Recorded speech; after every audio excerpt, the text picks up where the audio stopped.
Thank you.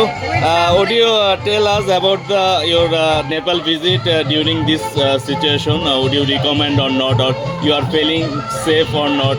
You can tell something.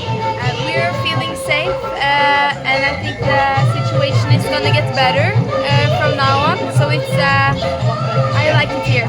Yes. From where you have all come? Norway. Norway. That's fine. So you are feeling safe here now, and guests can visit now from Bangladesh. You can recommend. Yes. Now the curfew is over, so now we can go freely and do whatever we want. You are enjoying this program, Nepal traditional program here. Yes. Okay. Anyone? Anything, please? Say something, anything, or welcome to Bangladesh, whatever, anything you want. It's really nice here. Really nice. That's fine. Thank you. Very Please. good.